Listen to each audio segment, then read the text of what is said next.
Monika tasty kitchen को मु आपण माननकु स्वागत करुची। आज मु आपण माननक पई बनेइबाकु जाउची नड़िया बरा तरकारी। मु एठी 2 चमच अरुआ चाउल को पानी रे भिजेकी 15 मिनिट जाए रखिछी। आमे 15 मिनिट गले ताकू नड़िया सहित मिसेकी ग्राइंडिंग करदबा। मु एठी नड़िया और अरुआ चाउल को ग्राइंडिंग कर देइची। आमे सेथिरे 2 चमच बेसन आ अल्प किछि लूण देई ताकू भल भाबरे मिक्स करदबा। तेल एबे आमर गरम हो जाइछि। एबे आमे सेथिरे नड़िया बरा तक छाणीबा।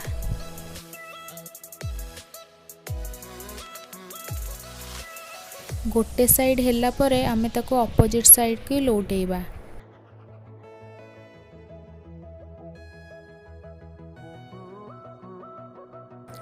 बरा एबे आमर हेई गलानी। एबे आमे ताकू छाणीकी गोटे प्लेट रे रखिबा।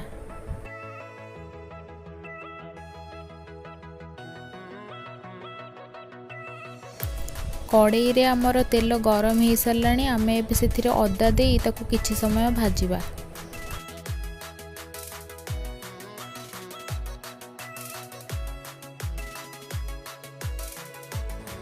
आमे सेथिरे जीरा पाउडर, धनिया पाउडर, गरम मसला, काश्मीरी चिली पाउडर और चिली पाउडर देई ताकू किछि समय कसिबा। एबे आमे सेथिरे काजू बटा दबा।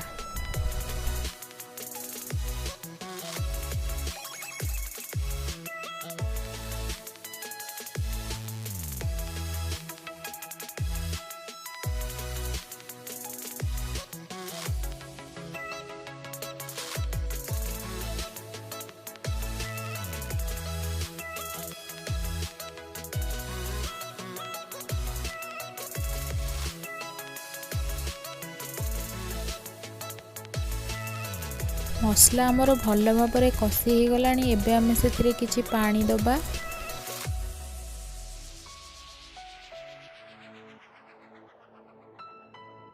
स्वाद अनुसार लूण दबा। मु आगरु किछि आलू सिझेकी रखितिली। एबे आमे ताकू तरकारी रे ऐड करिबा।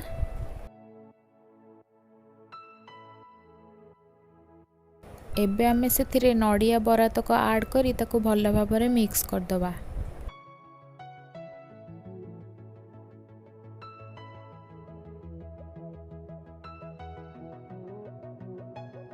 गैस रो फ्लेम को ऑफ करके आमे सेथिरे दालचीनी और गुजराती रो गुंड दबा।